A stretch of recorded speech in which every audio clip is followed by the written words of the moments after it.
3500 cusecs Kaveri ನೀರನ್ನ ತಮಿಳುನಾಡಿಗೆ ಹರಿಸಬೇಕಂತೆ. ಇದೇ ರೀತಿ ನಮ್ಮ ಕಾವೇರಿ ನೀರನ್ನ ಬಿಟ್ಟರೆ 42 ದಿನದಲ್ಲಿ KRS ಖಾಲಿ ಆಗುತ್ತಾ? KRS ನ ಕೆಪಾಸಿಟಿ 49.45 TMC ಮಾತ್ರ. ಇವಾಗ KRS ಅಲ್ಲಿ ಇರೋದು 17 TMC ಮಾತ್ರ. ಆದ್ರೆ ಇಲ್ಲಿ ಡೆಡ್ ಸ್ಟೋರೇಜ್ ಗೆ ಅಂತೇಳಿ 4.4 TMC ಬೇಕು. ಯೂಸ್ ಮಾಡಕ್ಕಿರುವಂತ ನೀರು 12.5 TMC ಮಾತ್ರ, ಅಂದ್ರೆ ಒಂದು ಕಾಲ್ ಭಾಗನೂ ಇಲ್ಲ.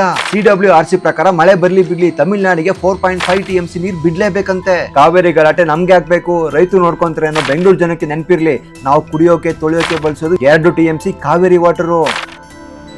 ನಮಗ್ ನಾವೇ ತೊಂದರೆ ಕೊಡ್ಕೊಂಡು ಮಾಡುವಂತ ಈ ಕರ್ನಾಟಕ ಬಂದಿಂದ ಏನಾದ್ರು ಸೊಲ್ಯೂಷನ್ ಸಿಗುತ್ತಾ ಅಂದ್ರೆ ನನಗಂತೂ ಗೊತ್ತಿಲ್ಲಪ್ಪ. ಆದ್ರೆ ನಮ್ CM ಅವ್ರು ಮಾಡೋದಲ್ಲ, ಈ ತರ ಒಂದು ಉಗ್ರ ಹೋರಾಟ ಮಾಡಿದ್ರೆ ಮೋಸ್ಟ್ಲಿ ರಾಜಕಾರಣಿಗಳಿಗೆಲ್ಲ ಬಿಸಿ ಮುಟ್ಟಿಸ್ಬೋದು ಅಂತ ಅನ್ಸುತ್ತಪ್ಪ. ನೆಲ ಜಲ ಭಾಷೆ ವಿಷಯ ಬಂದ್ರೆ ನಮ್ ಕರ್ನಾಟಕಕ್ಕೆ ಯಾವಾಗ್ಲೂ ಅನ್ಯಾಯನೇ ಆಗಿರೋದು. ಕೇರಳ, ತಮಿಳುನಾಡು, ಆಂಧ್ರಗೆ ಸಿಗುವಂತ ಪ್ರಾಮುಖ್ಯತೆ ನಮ್ಗೆ ಸಿಕ್ಕಿಲ್ಲ. ಗಟ್ಟಿಯಾದ ಪ್ರಾದೇಶಿಕ ಪಕ್ಷದ ಕೊರಗು ನಮ್ಗೆ ಇದೆ. ನಮ್ಮ ರಾಜ್ಯದಲ್ಲಿ ಕ್ಯಾಬಿನೆಟ್ ಎಕ್ಸ್ಪಾನ್ಷನ್ ಮಾಡೋದಕ್ಕೆ ನಮ್ಮ ಲೀಡರ್ಗಳು ಅಲ್ಲಿ ಹೋಗಿ ಹೈಕಮಾಂಡ್ ಪರ್ಮಿಷನ್ ತಗೊಂತಾರೆ. ಅದೇ ಹೈಕಮಾಂಡ್ ವಿಜಯ್ ನೋಡೋದಕ್ಕೆ ತಮಿಳುನಾಡಿಗೆ ಹೋಗುತ್ತೆ. ಇಡೀ ಭಾರತಕ್ಕೆ ಬಂದಿರೋ ಇನ್ವೆಸ್ಟ್ಮೆಂಟ್ಸ್ ಅಲ್ಲಿ 25% ಆಫ್ ಸಿಂಹ ಪಾಲು ಆಂಧ್ರ ಪ್ರದೇಶಕ್ಕೆ ಹೋಗಿದೆ. ಇದಲ್ವಾ ಪ್ರಾದೇಶಿಕ ಪಕ್ಷದ ತಾಕತ್ತು?